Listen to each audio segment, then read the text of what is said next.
Second shot on 16, leading by 8. Boy, and what a shot he's hit, Jim. Oh. My goodness.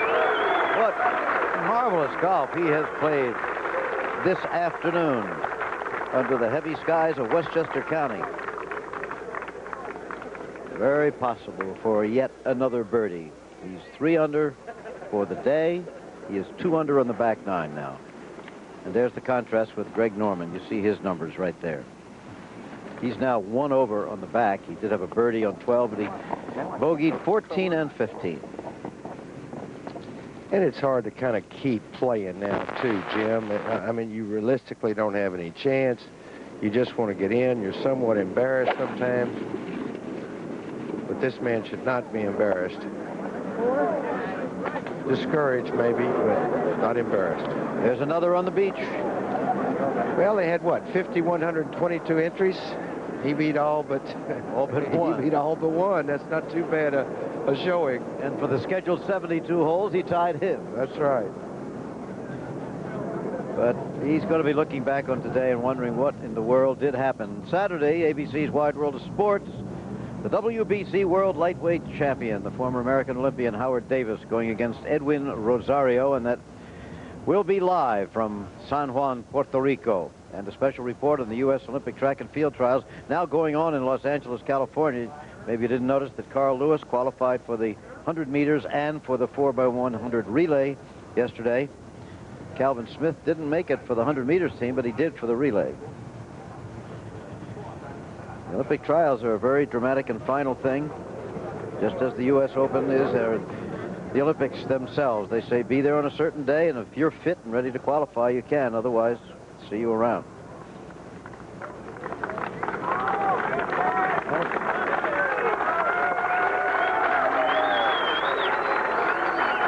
Well, it'll be all ceremonial applause as he approaches each green from now on for Fuzzy Zeller. A trophy waiting for him at the end of it all, and a first prize of $94,000.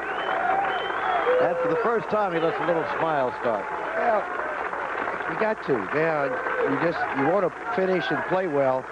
And talking about playing well, we've talked a lot in the past about David Graham's fine 67 finish at Marion, and I say this man has played almost as good a round as David did there. As we look at his not too sterling Open record. No, not sterling at all. Up to here, look at that. Didn't make the cut last year. Best he's ever done is tying for 15th in 1982. This year, he will be the champion. Did you notice, by the way, there's nobody else on the golf course. Nobody else will follow them today, but he still fixed the ball mark when he came up on the green. Doesn't that drive you crazy when you play a nice club and nobody fixes their ball marks? Yeah. Looks like they held maneuvers on some of the greens or something. Plus, they would save them money if they'd fix them and rake the bunkers. Well, Greg Norman has seen a lot of the sands of Wingfoot today. There you see a characteristic straight up and down deal. Come on. Nice shot. But he still has something for the par 4, and they're still applauding for him. Crowds have been great here. The New York area has loved the great white shark. Yeah, they really have adopted both of these guys.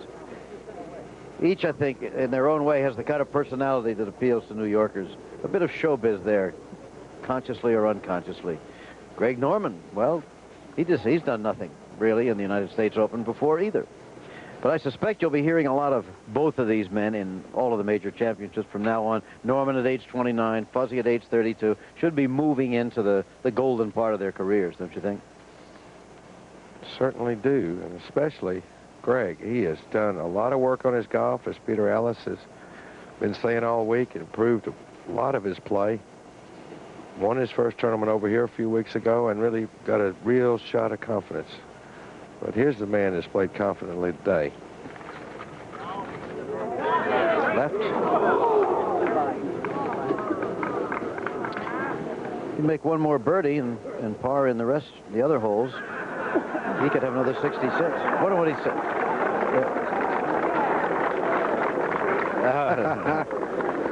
Greg intimating that Fuzzy might be choking because he finally missed the putt. They've been terrific. Isn't that great? And it's just the way they finished up yesterday, and they were before they teed off this morning when Jack talked to both of them. They were giggling and teasing each other while they were waiting to be interviewed. Norman has not taken a club and slammed it into the ground or anything resembling it all the way around this long, difficult afternoon for him, now needing this for a par. And I'm here to tell you, you want to take a bite out of it sometimes, Yeah. especially that putter when it acted bad on him.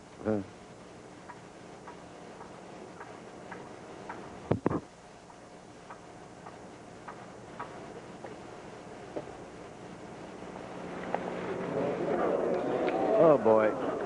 Just lost his timing on his putting. His speed has been so bad. 3 bogeys in a row, and now he trails by 9.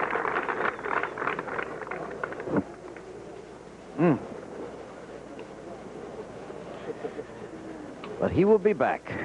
Of that you can be sure. And as you said, second place in the U.S. Open is not bad. Well, if Fuzzy should shoot 67 a day, that's the low round of the tournament, isn't it? Or 60, No, he had a 60? 66. Right. Well, he shot the low round of the tournament. He's about to shoot the second low round. That's right. He could still make 66. Got 2 holes, not very birdieable holes normally, but with no wind, it could be done. Should be loose and relaxed. He always looks loose and relaxed, but don't you imagine that's his way of trying to make himself relaxed? Of course, just like Trevino or when DeMerit played, and as Chichi does when he plays, and then you've got your more serious competitors who keep it in. Mm-hmm.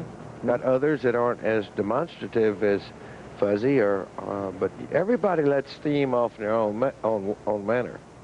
That's right, one way or another. Sometimes you do whistle that club in a bag to let off a little steam.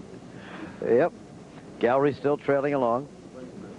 Good-sized gallery for a Monday. Everybody had to go back to work, basically, you know. And it was raining when the match began today, although it's held off very well since then. Had been forecasts of possible thunderstorms. Thank heaven they didn't come. 444-yard par 4. What was that, Bob? You have any idea? Well, one of the ladies in charge of the ropes didn't quite see him, and she ran across the fairway just as Fuzzy was getting ready to shoot. Could have been tragic. No, he doesn't hit any grounders. He's No. Unless she's a tall lady, he'd never come near her. He has played some smooth round, some easy round of golf, just driving in the fairway, walking along. David, you might remember he got a great break at the first hole. That's right, but that's the side to miss it on, is that right side. Yeah, but it went right through that bush, too. You know, it could have been unplayable. That was his tee shot on the first. His tee shot on the first hole, and when those things happen, Fuzzy has gotten a few breaks out here, believe me. Not so many today, but he did get a lot of breaks in the last 2 rounds.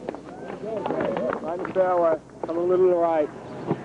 And Norman, just of course, it would go off the fairway. Lie doesn't look too bad, and now they're touching up the portrait of Fuzzy, touching it up for history.